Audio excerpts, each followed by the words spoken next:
Aston Martin unveiled the Volante name in 1965 on a convertible conceived to use up DB5 chassis made surplus by the launch of the longer wheelbase DB6 Coupe. A little more than 50 years later, the first Volante ever built sold at auction for $1.7 million. In that context, the $219.581-2019 Aston Martin DB11 Volante looks a steal.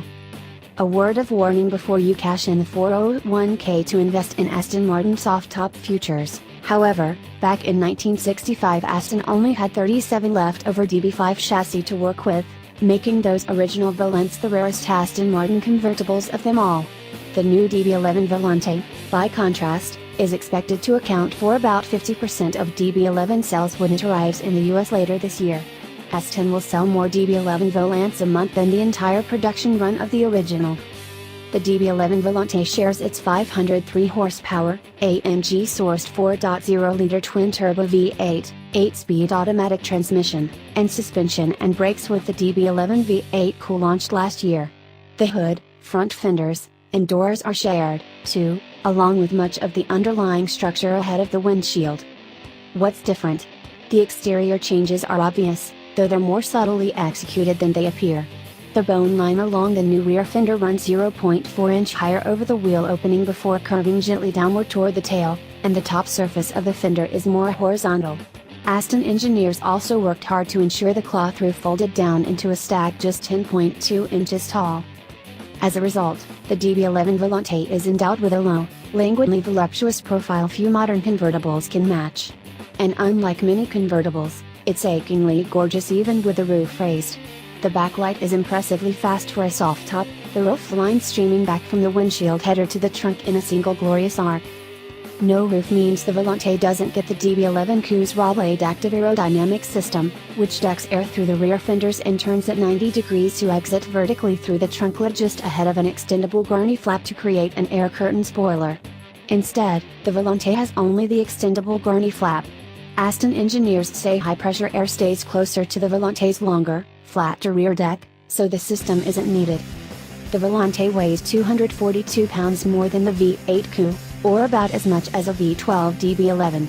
About 99 pounds of that increase is the result of strengthening the body structure to compensate for the lack of a roof. The rest is down to the 8-layer Webasto cloth roof and the power mechanism that allows it to be raised or lowered in 14 to 16 seconds at speeds of up to 30 miles per hour. The lighter V8 engine under the hood means the mass is distributed very differently, however. The Volante's front-to-rear weight distribution is 47-53%, compared with the V12 Coupe's 51-49% and the V8 Coupe's 49-51%. Managing that change in weight distribution was more of a challenge than dealing with the mass increase itself, says Sean Docherty, the dynamics engineer responsible for tuning the Volante's chassis. The front spring and stabilizer bar rates are the same as the V8 Coupe's, but the rear springs are 13% stiffer. The extra mass does little to dull the performance, with a claimed 0 to 60 mph acceleration time of about 4.0 seconds and top speed of 187 miles per hour. The Volante is as quick as the V8 Coupe. The Volante feels impressively plush, calm, and controlled, even when hustled along narrow, winding mountain roads.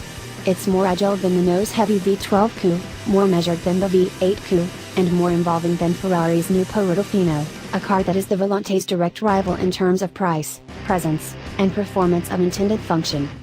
With 88 more horses under the hood and an active torque vectoring e-diff, the Ferrari is unquestionably faster and sharper. But even with the shocks switched to Sport Plus mode, the Aston rides more fluidly, and has more communicative steering. You have a more intimate sense of what the chassis is doing underneath you. On our test drive, the Volante's cockpit remained comfortably snug with the roof down, side windows up, heated steering wheel on, and wind blocker in place despite snow on the ground and the mercury hovering below zero under the azure skies of the Alpes Maritimes in southern France. However, opening up that beautifully brocade leather interior to the elements means bright sunlight occasionally renders the TFT instrument panel totally unreadable. It's safe to say a 2019 Aston Martin DB11 Volante probably won't be worth the equivalent of $1.7 million in 50 years' time. But that's not the measure of this car.